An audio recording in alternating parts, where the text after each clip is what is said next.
Hi, everybody. My name is Dean, and this is my co host, Vincent. Hello. And we are your lovely hosts of the Domestic Boyfriends podcast. That was a different introduction. Ooh, I feel lovely now. Yeah, I hope you do. How you feeling? Uh, in one word, Yeah. lovely. Juicy? Okay. Ooh, Steak. Welcome back to another episode. We are shotgunning these back to back because of some mishaps. But we're gonna get right into the topic of this week. Right into a review. This isn't gonna be any news. This is just gonna be the movie review today of Guardians of the Galaxy 3. No subtitle. Did Guardians 2 have a subtitle? uh, I don't, I, Guardians I don't 2. know. Shoot, Boogaloogaloo. I don't think it did. I think it was just volume two. Okay. Well, Guardians of the Galaxy 3. Let's get right into it. First thing before we get into anything. How many times would you rewatch this movie?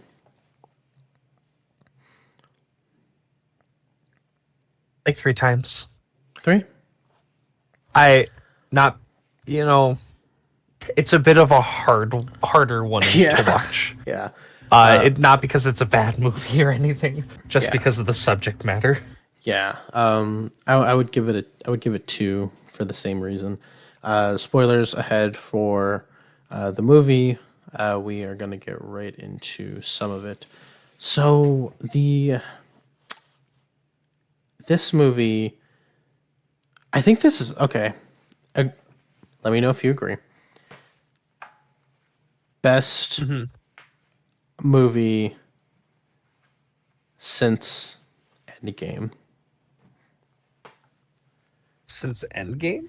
I don't know if you hold Mm. Spider-Man I higher would, yeah, I do. Um, as a albeit cohesive movie as without a cohesive movie, this is yeah. I honestly, I think I do agree. because it doesn't it has strings, right? But it also completes the trilogy in a way that is whole. Yeah. And I don't know, it felt refreshing. It might Well, also it just be has the been a James Gunn very movie. long time since we had a Guardians movie. Honestly, like Yeah. sure we had like the special, but the special didn't really necessarily feel like a Guardians movie per se. No, it was It just was more of a uh what Mantis and Drax movie. and Quill. Quill. Yeah, a bit Quill. But yeah, I don't. I really enjoyed the movie. So to get it started, I don't know. Do you just want to do like a quick summary of the movie? Quick summary. Lab experiment gone wrong, gone haywire. Comes back and beats up the scientist. That's it. That's the Yeah. entire movie. I don't know if you want to elaborate more. All You right. want to give We'll us? see you next episode. Yeah, that was really Um. that was really great, guys. Do you want to give a I don't know, just give us like a brief introduction to the movie. Maybe a quick summary. Yeah, let's just do like a quick summary. If you want to give like a brief summary of the movie. Sure. Well. Uh. We pick up. Um. Where we left off. Back with the holiday special on the Guardians headquarters, which is nowhere. The place, no, that the head, not just like nowhere, but nowhere. Nowhere with a K. Yeah. And we see that Peter is still not handling the loss of Gamora very well, drowning himself in a bottle. People are trying to like hold themselves together and still have the team afloat. And out of nowhere, not nowhere, but nowhere. Like an RKO nowhere. Like an RKO nowhere.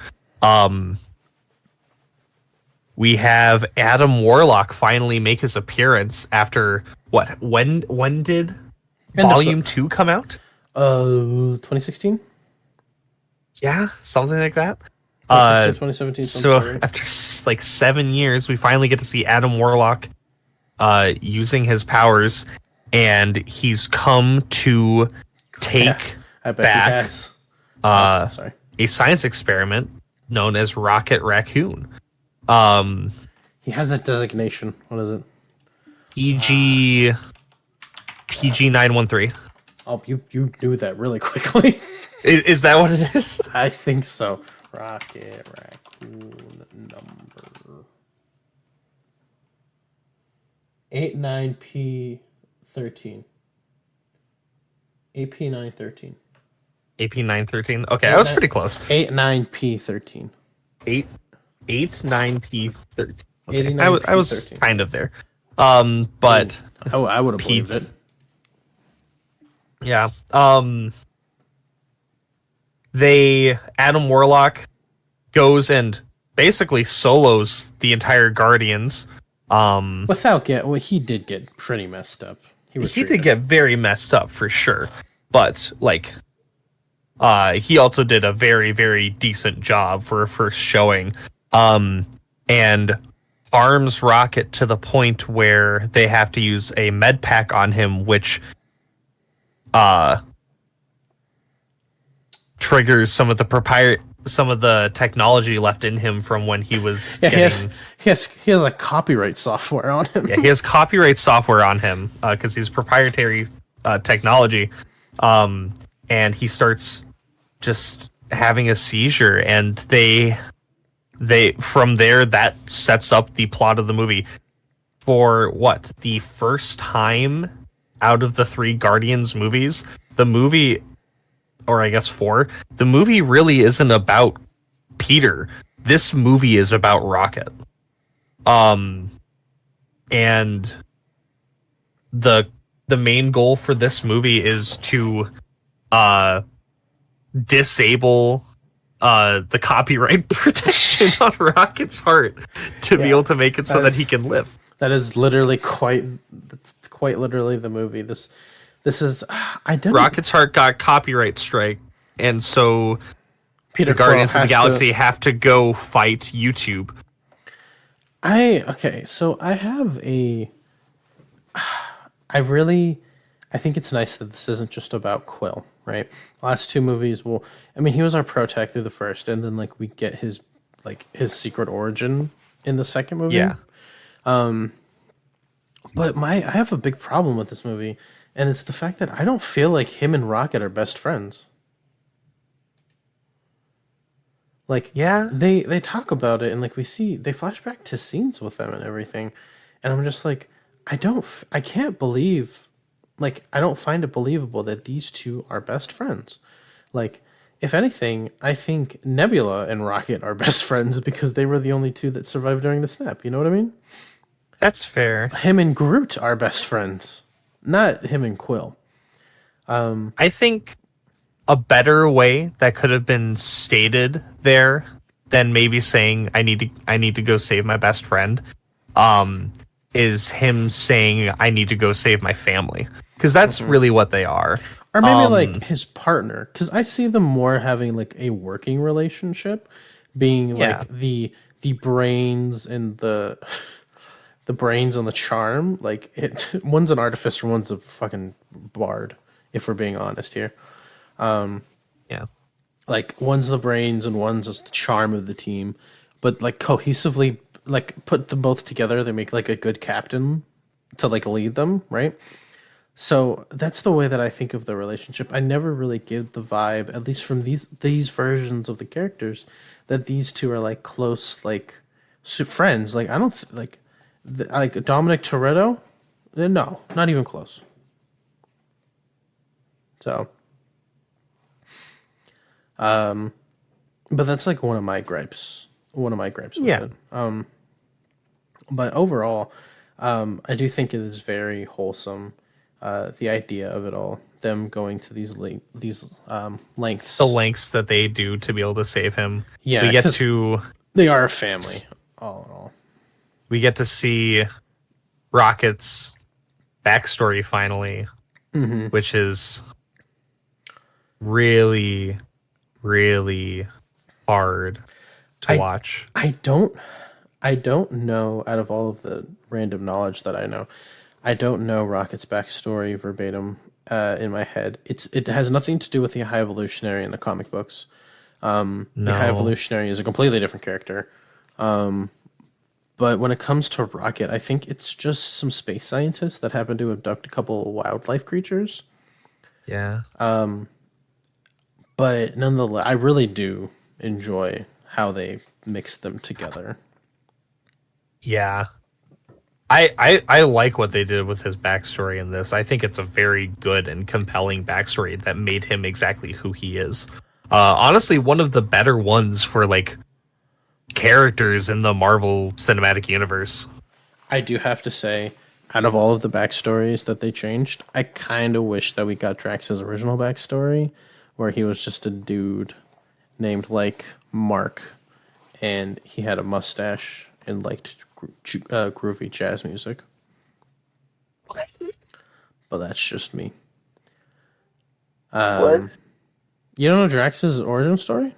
No. Oh my gosh, here we go. Let me tell you about Drax the Destroyer. A bit of a tangent here. Welcome to the party. Drax's real name is Arthur Douglas. Um,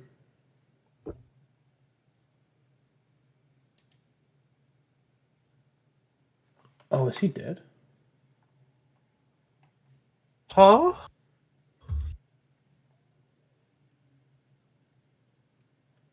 What the heck? So Is weird. who dead? I hate comic books. Apparently,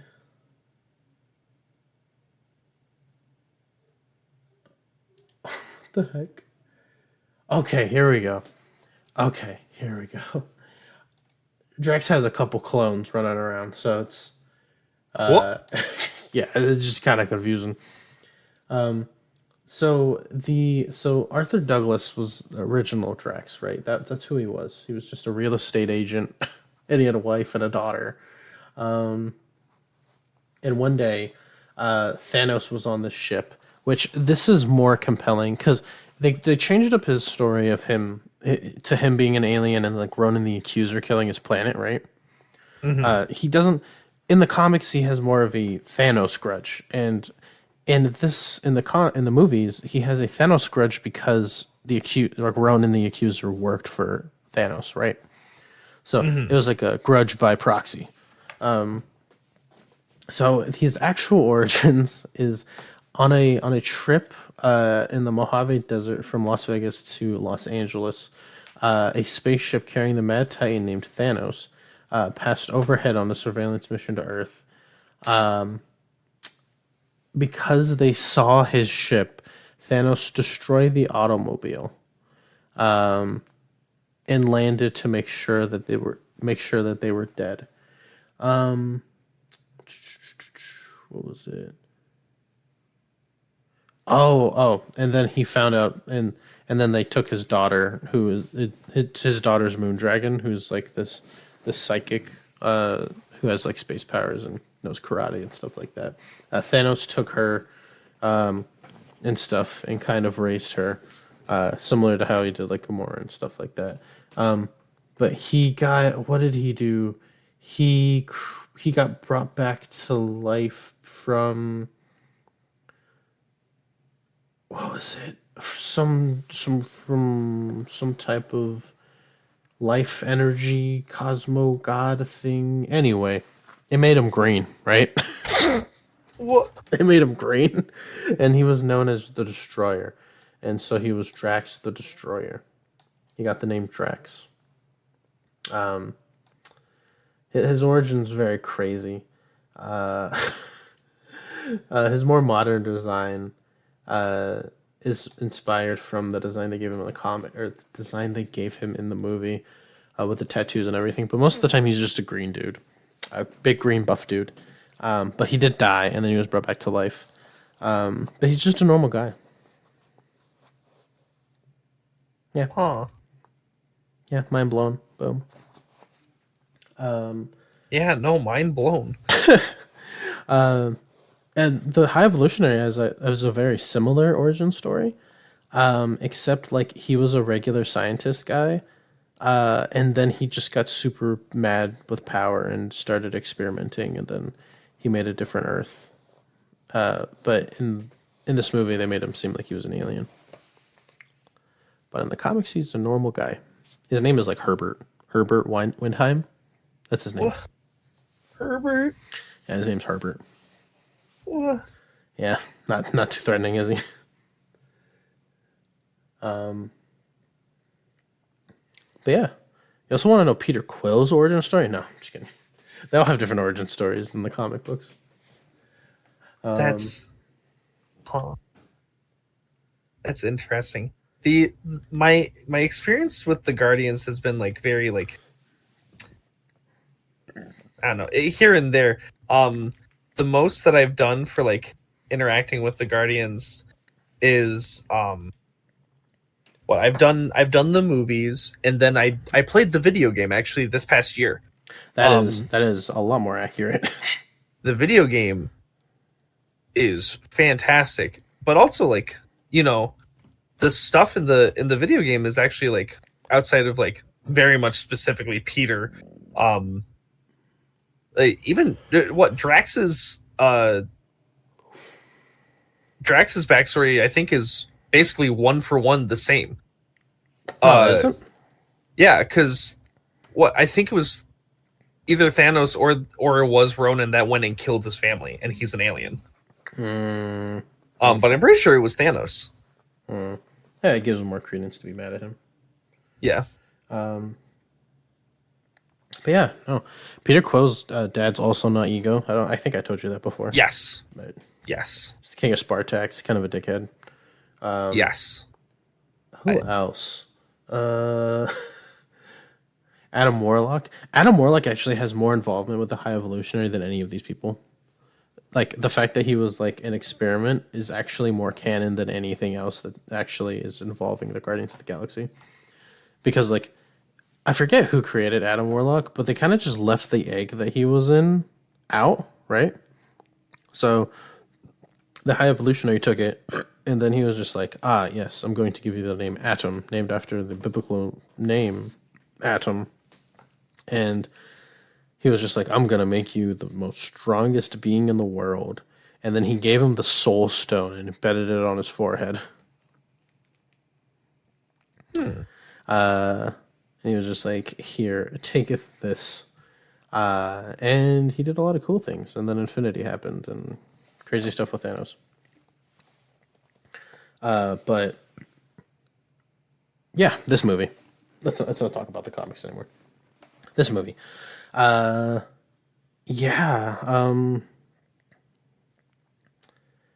Let's talk about what I was going to talk about with you beforehand. PETA gave this an award. It gave it an award by promoting, what was it?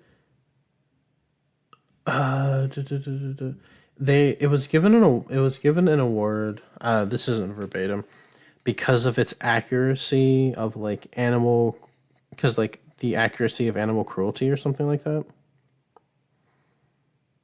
Huh.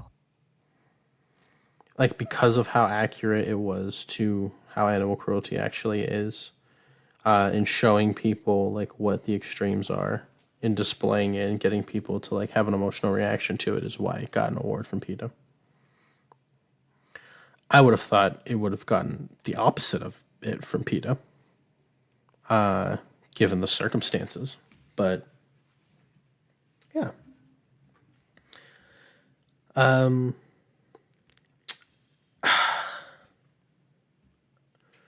I guess the entire movie was great.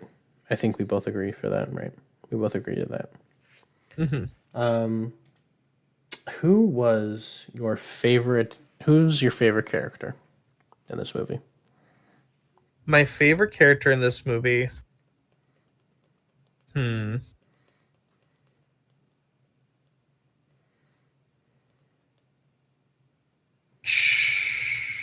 That's hard. Um, Is it the dog? I think it might be Nathan Fillion's character. Nathan Fillion was. He was the guard, the main guard that they interacted with. You know, the guy that was like, I understand. I've got one of those too. Um, Oh wait, I just started watching the guy from the Rookie. I just started watching The Rookie with my wife. Oh my Yeah. gosh. No. It's either him or Drax. I'm gonna be sad to see Drax go. But I also watched a lot of Firefly. So I haven't watched any Firefly. My what? my only experience with Nathan Fillion has been watching Rookie? clips of the Rookie. What? The Rookie is so good. I also if you like space westerns, Mm-hmm. watch Firefly. Firefly was a 2002 to 2003 show. How many seasons did it have? It had one season, but it got a movie in 2005 to end the series. Huh. How many series from 2003 get a movie 2 years later to end the series off? Not that many. It was a 40.4 million dollar movie.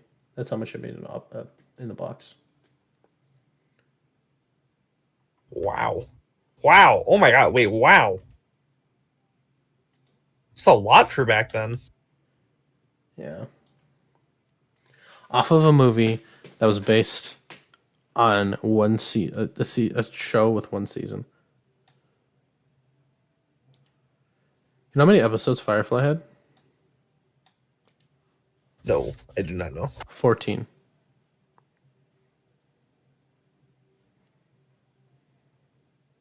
Huh.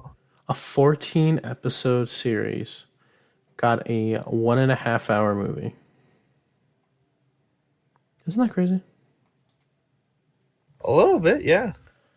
But yeah, no, we just started watching The Rookie. So when I saw him, I was just like, wait a second. I was just like, is this Nolan? Yeah. I have to say, it's definitely Will Porter's. I really like Adam Warlock. But it's not for what he was. Mm-hmm. It's just because Will Porter's a great actor. And every line that he did was great. When Gamora, my favorite scene in the entire movie is when Gamora, like, he has like the dog thing, and she puts a knife to its throat, and she says, "I'm gonna stab this thing if you come any closer." And he says, "Whoa, don't be rash." Because I feel like I feel like I feel like it's just Will Porter talking to her. And the guy has a niche for comedy. I definitely think it has to be the fact that he's in a lot of things he was in a lot of things as a kid. That drew him towards that. But no, I definitely think there's a future with that character, being the child-minded superhero, like body kind of. It's not really. It's kind of an archetype, like the super powerful body, but the childlike mind, like Shazam, like Captain Marvel. Yeah. Literally that. But yeah. How did you feel about, despite the fact that Quill was not a main character, How did you feel about the whole Gamora storyline, the side story? Um, honestly, not necessarily the biggest fan. Mm-hmm. I I think things might have been a bit better if maybe they just left her and let her be dead. For some reason, she just didn't go back to her timeline I after the Infinity Yeah, Stones were used. and why didn't the TVA like have an issue with that? Well, that's like a whole different thing. But I know it's a whole different thing, but like, of all the things, like, somewhat, that's yeah. Uh, I definitely think it could have been done without. I mean, it's a good conclusion. Despite this not being a Quill movie, this was definitely a Quill movie now that I think about it. mhm. Because if we look at it all, it starts with him with his drinking problem, him getting over Gamora. Then it actually is his process of getting over Gamora. We were behind him most of the time when we're not with Rocket, right? And then we ended off with his closure with Gamora's time display self. And then we get the end and then the post credit. Yeah. I feel It like makes you think it's a Rocket almost movie, but I feel like almost everything that Gamora does and every single interaction with Gamora that happened in this movie um could have just been Nebula. yeah, they pretty much swapped characters. Um, Nebula has become Gamora's character, and Gamora has become Nebula from the first movie, Yeah. or more Which is Nebula from the second interesting. movie. Yeah, there's something to be said about that. And the fact that she settled in with the Guardians, more or less, that I feel like a lot of it has to do with the fact that she didn't just settle in with the Guardians, because like what this is how many years after people were brought back? I don't think we Uh get a definitive time, no, I don't think so either. but this is years after. But when Nebula was traveling with the Guardians, we can only assume that they were together after the second Guardians movie for less than a year, 2 years max, right? Mhm. The snap lasted for 5. She spent the majority of her time not with the rest of the Guardians, but just Rocket. So I feel like the more this is again why I don't feel like I feel like it was weird that him and Quill got pushed together so much as best friends. That Nebula should have been the one driving this whole operation. I mean, it kind of felt like she was at certain points, but like Yeah. the fact that like if anything, those two should be insanely close because they were the last of the Guardians. They only know each other, despite the fact that they were on opposing sides at one point. They tried to kill each other. The fact that they are the only two, despite once being enemies, they are the only two that know each other as good as they do. So for those 2 years, they buddied up together, not knowing at all during those 5 years if they would even have the chance to see those people that they knew. So they were the only family each other knew. So I feel like it would have been cool if it was a Karen Gillian Nebula focused movie instead of Pratt Star Lord. But that's just my opinion. Yeah.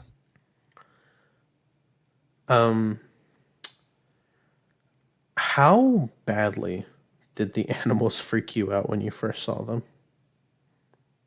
Uh Because I'm gonna be honest, I was the ready. rabbit was the worst one for me. I felt like walking Um out.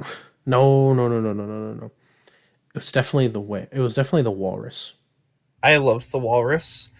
The like F like I like walruses to begin with. I think they're a really cute animal, But his honestly. eyes. Um his eyes is a walrus. But like the moment that I saw that he had wheels, it just made me think about dogs that I've seen that don't have back legs Oh, and have like little wheelchairs that get attached to them. It made me this really dude had sad, like but also really happy. all terrain wheels on it though. I love Teef. Lila, I love. But my favorite, like at first I was like really uncomfortable because, for some reason they decided to turn the rabbit into a spider. And I don't like spiders, but like Floor was so funny. I that the whole all of that was so hard to watch. For one, I like Rocket after the experimentation and everything like that. I was just like, oh my gosh, like I could, like I was just I was just picturing my dog being in pain. I was just like, I can't imagine that, and like him Yeah. speaking and everything like that. But then when we got to my entire everything was subverted as soon as I saw Floor. I was just like, wait a second. I was like, wait. They just turned from very sad into like a horror. And then Teeth, they really disturbed me. I felt very uncomfortable the entire time whenever they were on. Like I think the second to last time that Rocket had a flashback, I was literally like saying, "No, no, no, go back," because I don't think I could have dealt with it anymore. That's funny. But I think it humanizes Rocket so much more, seeing that he had these relationships. And it also gives credence to why he doesn't trust people that much. Oh yeah. Like obviously, like the last person he trusted, like literally tried to kill him, killed all his friends. God, and that's that scene where it ended up happening. Fuck. Yeah, man, he should have let the bullets hit him. Would have saved Teeth the Floor. Him screaming, Yeah, crying. yeah. Bradley Cooper definitely. I don't know if he was the high. He definitely should have been highest paid in this movie. The actually, if I remember correctly, the voice for young Rocket, I believe the voice is Sean Gunn. I don't know if it's Sean Gunn. Is it?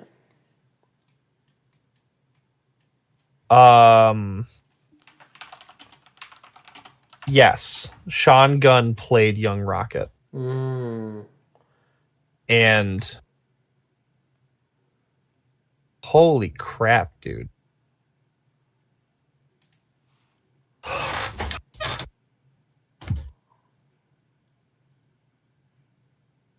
Jesus. That I don't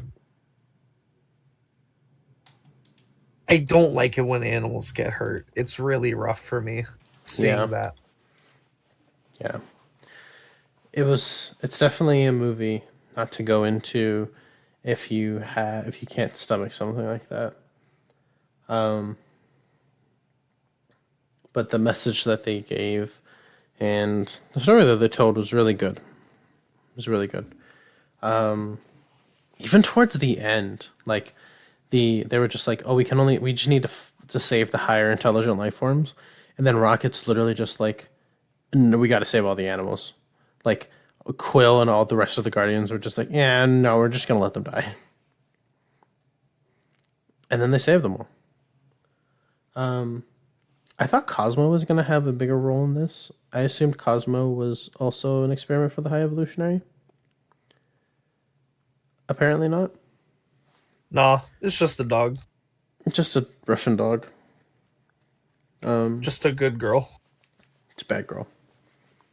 It's a good dog. That subplot with Kraglin was very, very weird. Yeah, but I also think Kraglin staying around this much, as much as Sean Gunn is a good actor and can bring in some good seasons, I definitely think it was a Yondu party, and he doesn't replace Yondu. No. He's filling like It's two hard to roles. replace Yondu. Yeah. Yondu is such a good character. Yes. I'm not saying Kraglin isn't, but like Uh, especially with like how things ended for Yondu in Volume 2. Oh my god. yeah. There's no way to replace him.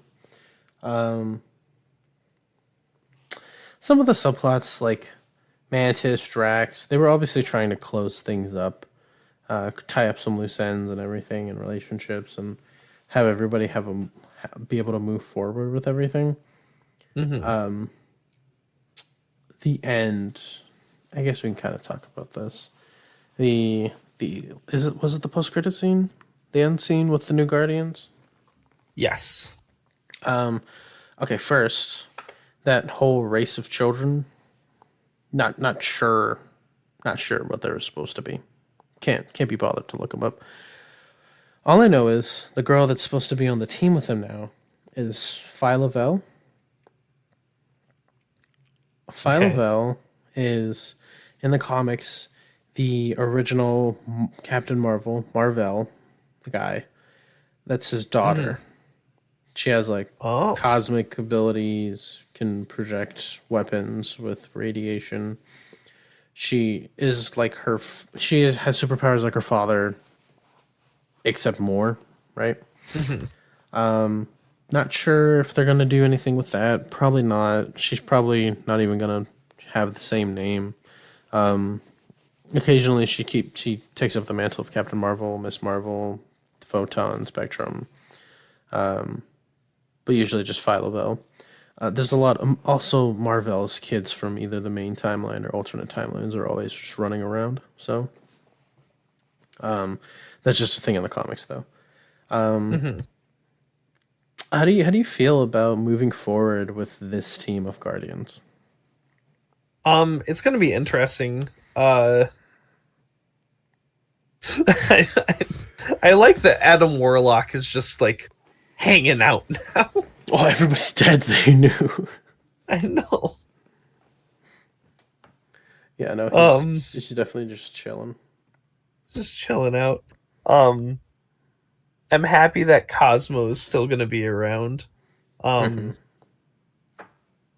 Groot looked crazy. Apparently, that's like people are calling it King Groot or something like that. I don't exactly remember. But yeah, he's super buff. I was looking at old pictures from Guardians 1.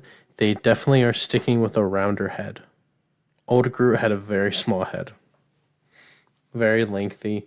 Also, the CGI made him look more organic. This one definitely, even like beforehand, like the Groot that we got, I don't know, something with Marvel CGI. They can't get it right. Like someone's doing something wrong. Like some things just don't look organic when they need to. They just look out. They just look out of place. I don't know who's in charge of the not.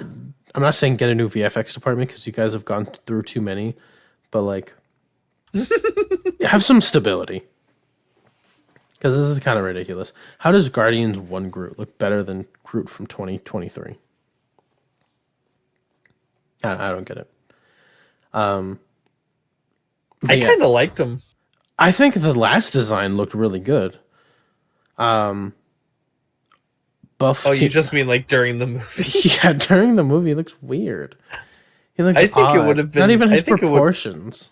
I think it would have been better if like he looked like he did in the first Guardians at the end of it, and it would have made a bit more sense because like he's fully grown at this point. We saw him as a baby, we saw him as a teenager, see him as an adult. Um, Yeah, and like or were we? Or do you think we were seeing him as an old man in that one for the first one, and what we're seeing him now as King maybe, Groot is an adult? maybe. See, do you want to know Groot's backstory? Sure. Let me look up the name of the species real quick. I know the backstory of it, but I just don't I can't remember the remember the name name. of the species. They say it in the video game.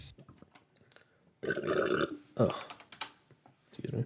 The video game, by the way, if you folks like the Guardians and you haven't played it, I highly recommend it. Um, it's really good, and you meet some like really cool and interesting characters that um I didn't think would even like show up. Um, because like you meet what's her name? Um, oh my goodness, I'm blanking on her name, and she's such a cool character. You meet Lady Hellbender, uh who's this um basically like this barbarian lady who has like a super large collection of like exotic species and stuff like that. And you like try to trade in, you can try to trade in Groot to her to get like a bunch of credits to pay off Nova Corps, um which is funny. But like one of her pets that you end up fighting um is one of the, I believe it's one of the things that like eats the power batteries or whatever, the cells um Oh, that yeah. showed up in the second movie. But then you also like later in the game, you end up like to like appease her or whatever. You end up fighting and capturing and giving her Fing Fang Fu. Yeah. Um.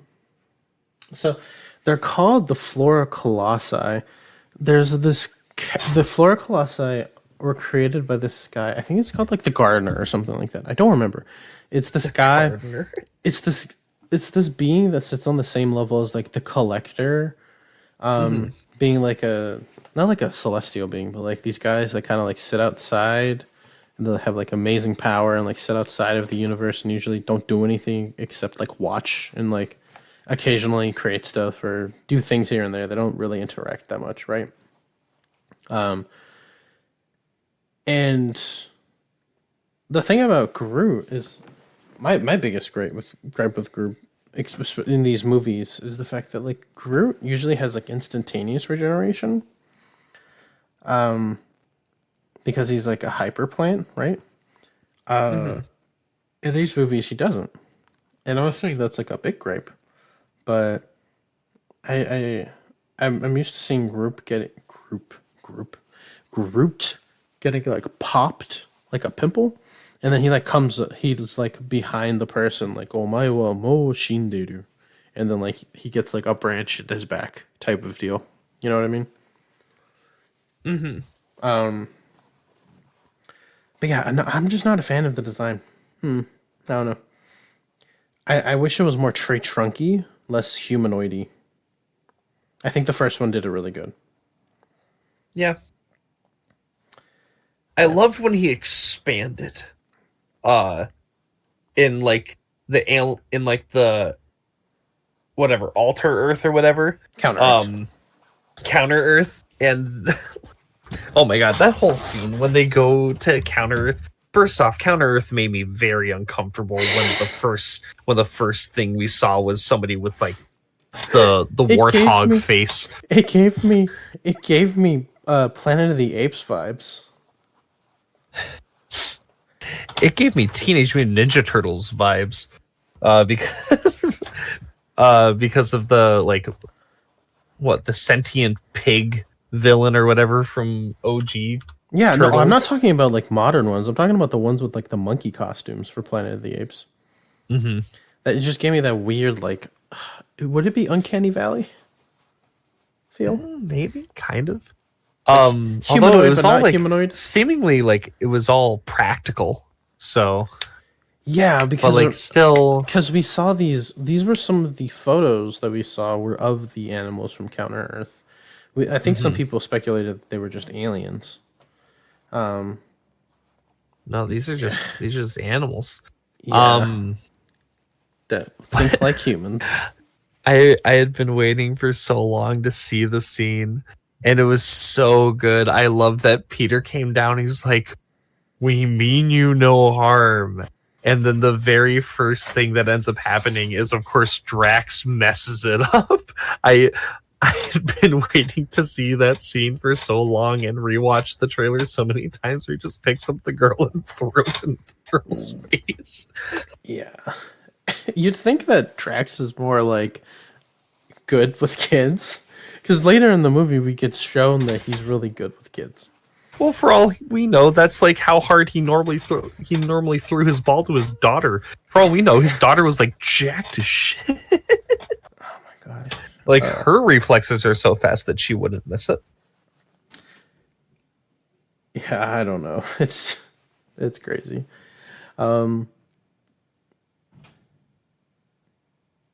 Yeah. So with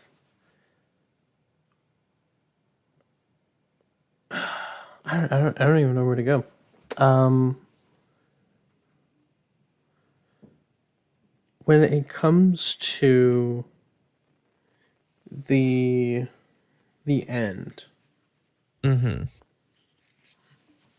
are you okay with it? The I am. dismantling of the Guardians. It's a very it's something that so Avengers Disassembled was I we've I think I told you about this a couple times. How the Avengers disassembled. Mm-hmm. It happened in a very different way than it did in in the movies.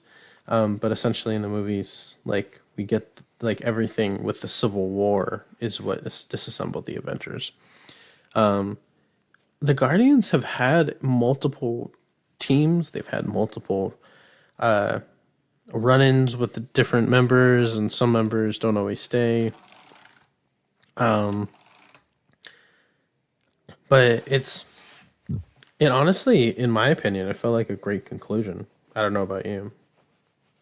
I I really liked it. I thought I was going to be a bit more bothered by the fact that this was going to supposedly be the last Guardians of the Galaxy movie, or at Hmm. least the last of like what we've come to know as the Guardians.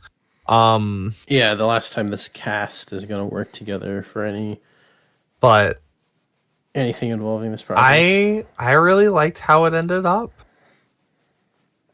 I'm interested by the fact that it said specifically the legendary Star Lord will return, because that's a different character, right? Isn't Uh, legendary Star Lord like when he passes the mantle on? no. The legendary Star Lord is it's his whatchamacallit. You know how Spectacular Spider-Man, Amazing Spider-Man, that's his like Okay. little epithet type of thing. Legendary Star Lord is usually what they give him for a solo run. Okay. So this is very like on the ball, on the nose with that. I guess since we've already kind of going on it. How did you feel about that? Because this is something I had always asked. This is something that I always brought up even when reading the comics. Star Lord interacting with his family on Earth. He ain't got much. I He ain't got much, but I I don't know. I mean, I like I like that he has family that he can interact with. I like that he's like, trying to hit that family, um trying to like reconnect and whatnot. But it feels just kind of weird that he's left, because like the Guardians is his family. Sure, it's like, flesh and blood and whatnot, but like fully like saying goodbye is, especially after all that they literally had just gone through to save Rocket, mm-hmm. feels a bit weird. But maybe like he got the closure that he needed from Gamora, that like, truly put him in a place where he felt that he needed to like stop, like he said, stop running away. Yeah, like he's on a journey for himself now instead of for everybody else. I did find it a little weird, but I do like I I find it weird in a couple ways. One, Star Lord's never really wondered about his family on Earth, right? It's also never been a very big implication in the comics. It's a little different because, like, we're kind of I think it gets explained that like his mom died, right, in a fiery house explosion. By the way, not from cancer. And then like I think it was said that like she was an only child and her granddaughter his grandparents were only children or something like that. So he has no like relations on Earth, right? Mm-hmm. But the other reason, like it's in the movies, it can be waved off and like he's living with his grandpa or whatever, and doing mundane things. I was just explaining this to some. Who was I explaining this to? That Star Lord is like a child in a man's body. Did I just talk about this here? No, Uh, we were talking about something else, weren't we? yeah, something else. I don't remember. But the Star Lord is very much like a. He is a child in a man's body. He doesn't even know how to drive. Yeah. He knows a lot because of like his expedites as a space pirate, right? His expeditions as a space pirate have gained him a lot of knowledge. Space street knowledge is what I'd call it. So because of that, he lacks a lot of the normal skills that a kid growing up on Earth would. Social skills to a certain extent, besides being a womanizer. So I don't know. I just feel like it's weird that he's gonna be like a person on Earth. But then we get to the other half where it's like, okay, what if he's not just a normal person on Earth, right? What's he gonna do? What threat is he fighting? Is he gonna go back out in space? Is he gonna be more of like an orbital, like solar, like the Earth solar system type of hero? You know what I mean? Oh, yeah. Apparently, because at the end of the movie, we figure out that he doesn't even have his iconic mask. He doesn't have rocket boots. Like he only has his elemental guns. What's Quill gonna do? What's the solo series gonna entail? It makes me question a lot of things. Are we just gonna get Chris Pratt doing Parks and Rec season? Oh, it led to Parks and Rec. I mean, Star Lord meets Aubrey Plaza. No wonder he latches on to Ron so fast. His only other role model was a planet that tried to like consume him. Yeah, I mean, makes sense. So like I question where they go with this because like Chris Pratt said, yeah, we're not gonna all be in this movie like this again, but he's obviously contractually obligated not to state anything more than that. But he's gonna be in more. Obviously, he could be in a lot. We have Secret Invasion coming up. We have tons of stuff with Kang possibly. We don't know how everything's going to shake down with Jonathan Majors, but we do know there is setup for a bunch of stuff, especially with the Marvels. So cosmic stuff is there. Yeah, it just makes me question what, because usually Star Lord's solo run in the comics is just him not being on the Guardians, right? He's the Star Lord. He is the guy that goes out in space. So, but I think it's best for us to wrap things up, right? Mm-hmm. So, just some closing thoughts, real quick. Really great movie, best movie Marvel has released to date. Nostalgia goggles off for Spider-Man and such. But yeah, really solid movie. Thank you all for listening. If you want to get in contact with us, you can reach us at our Twitter handles. I am at lying_mask.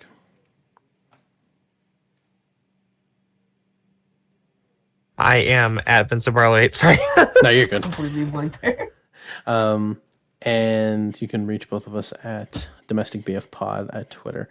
Shout out to Ultra Maverick X for our art. And yeah, we will see you guys later. Stay beautiful, everyone.